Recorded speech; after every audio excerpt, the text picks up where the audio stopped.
नमस्कार साथियों, एक बार फिर आप सभी का स्वागत है। साथियों, आज हम अमल की एकादशी व्रत के महत्व, पूजन विधि एवं व्रत कथा का श्रवण करेंगे।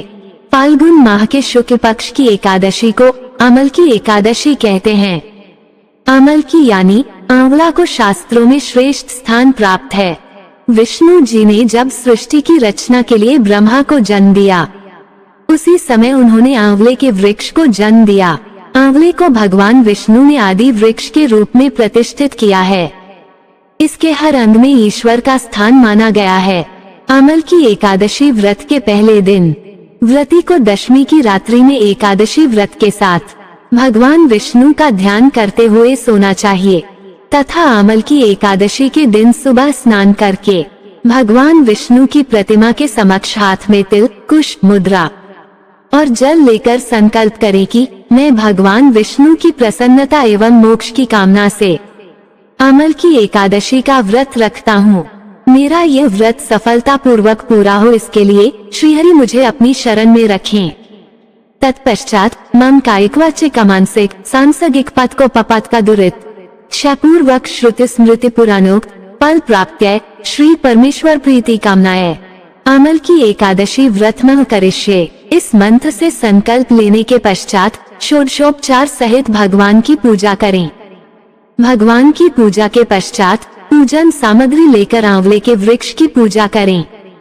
सबसे पहले वृक्ष के चारों ओर की भूमि को साफ करें और उसे गाय के गोबर से पवित्र करें। पेड़ की जड़ में एक वेदी बनाकर उस पर कलश स्थापित करें। इस कलश में देवताओं, तीर्थों एवं सागर को आमंत्रित करें। कलश में सुगंधी और पंच रत्न रखें। इसके ऊपर पंच पल्लव रखें, फिर दीप जलाकर रखें। कलश पर श्रीखंड, चंदन का लेप करें और वस्त्र पहनाएं। अंत में कलश के ऊपर श्री विष्णु के छठे अवतार परशुराम की स्वर्ण मूर्ति स्थापित करें और विधिवत रूप से परशुराम जी की पूजा करें। रात्रि में भगवत कथा व भजन कीर्तन करते हुए प्रभु का स्मरण करें। द्वादशी के दिन सुबह ब्राह्मण को भोजन करवाकर दक्षिणा दें। साथ ही परशुराम की मूर्ति सहित कलश ब्राह्मण को भेंट करें। इन क्रियाओं के पश्चात परायण करके अन्न जल ग्रहण करें। अमल की एकादशी व्रत कथा। प्राचीन समय में वैदिक नामक एक नगर था। उस नगर में ब्राह्मण, वैश्य, क्षत्रिय, शूद्र चारों वर्ण के लोग प्रसन्नता पूर्वक रहते थे। नगर में सदैव वेद ध्वनि गूंजा करती थी। उस नगरी में कोई भी पापी, दुराचारी, नास्तिक आदि न था। उस नगर में चैत्रर्थ नामक चंद्रवंशी राजा राज्य करता था। वो उच्च कोटि का विद्वान तथा धार्मिक प्रवृत्ति का व्यक्ति था। उसके राज्य में कोई भी गरीब नहीं था और न ही कंजूस। उस राज्य के सभी लोग विष्णु भक्त थे। वहाँ के छोटे बड़े सभी निवासी प्रत्येक एकादशी का उपवास करते थे। एक बार फाल्गुन माह के शुक्ल पक्ष की अमल की नामक एकादशी आई। उस दिन राजा और प्रत्येक प्रजाजन, वृद्ध से बालक तक ने आनंद पूर्वक उस एकादशी को उपवास किया।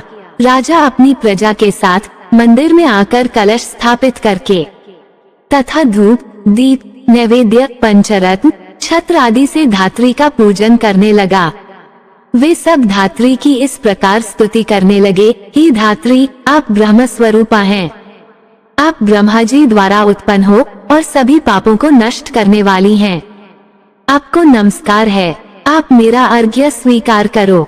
आप श्री रामचंद्र जी के द्वारा सम्मानित हैं। मैं आपसे प्रार्थना करता हूँ, मेरे सभी पापों का हरण करो।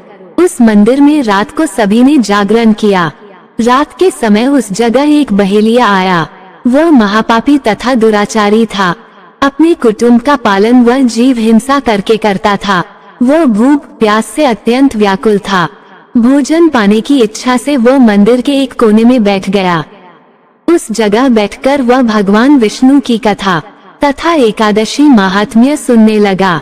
इस प्रकार उस बहेलिये ने सारी रात अन्य लोगों के साथ जागरण कर व्यतीत की। प्रातःकाल सभी लोग अपने अपने निवास पर चले गए। वो बहेलिया भी अपने घर चला गया और वहां जाकर भोजन किया। कुछ समय बीतने के पश्चात उस बहेलिये की मृत्यु हो गई। उसने जीव हिंसा की थी, इस कारण हालांकि वह घोर नरक का भागी था।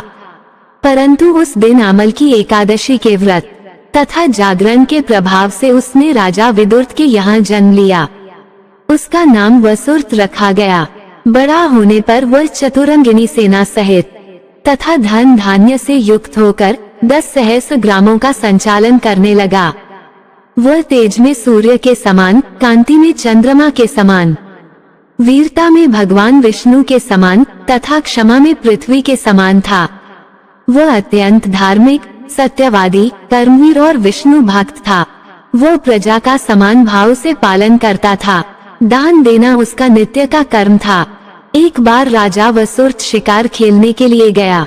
दैवयोग से वन में वह रास्ता भटक गया और दिशा का ज्ञान न होने के कारण उसी वन में एक वृक्ष के नीचे सो गया।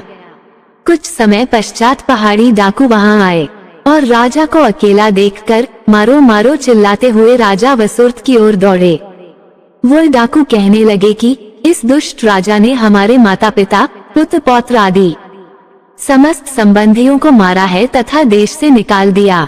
अब हमें इसे मारकर अपने अपमान का बदला लेना चाहिए। इतना कह वे डाकू राजा को मारने लगे और उस पर अस्त्र शस्त्र का प्रहार करने लगे। उन डाकुओं के अस्त्र शस्त्र राजा के शरीर पर लगते ही नष्ट हो जाते और राजा को पुष्पों के समान प्रतीत होते। कुछ देर बाद प्रभु इच्छा से उन डाकुओं के अस्त्र शस्त्र उन्हीं पर प्रहार करने लगे, जिससे वे सभी मूर्छित हो गए। उसी समय राजा के शरीर से एक दिव्य देवी प्रकट हुई। वह देवी अत्यंत सुंदर थी तथा सुंदर वस्त्रों तथा आभूषणों से अलंकृत थी। उसकी भरिकुटी टेढ़ी थी। उसकी आंखों से क्रोध की भीषण लपटें निकल रही थीं। उस समय वह काल के समान प्रतीत हो रही थी। उसने देखते ही देखते उन सभी डाकुओं का समूल नाश कर दिया। नींद से जागने पर राजा ने वहां अनेक डाकुओं को मृत देखा। वह सोचने लगा, किसने इन्हें मारा? इस वन में कौन मेरा हितैषी रहता है? राजा वसुर्त ऐसा विचार कर ही रहा था कि तभी आकाशवाणी हुई। हे राजन, इस संसार में भगवान विष्णु के अतिरिक्त तेरी रक्षा कौन कर सकता है? इस आकाशवाणी को सुनकर राजा ने भगवान विष्णु को स्मरण कर उन्हें प्रणाम किया। फिर अपने नगर को वापस आ गया और सुखपूर्वक राज्य करने लगा। ये सब आमल की एकादशी के व्रत का प्रभाव था। जो मनुष्य एक भी आमल की एकादशी का व्रत करता है, वो प्रत्येक कार्य में सफल होता है और अंत में वैकुंठ धाम को पाता है। बोलो विष्णु भगवान की जय। व्रत कथा के उपरांत एकादशी माता की आरती अवश्य गाएं। धन्यवाद।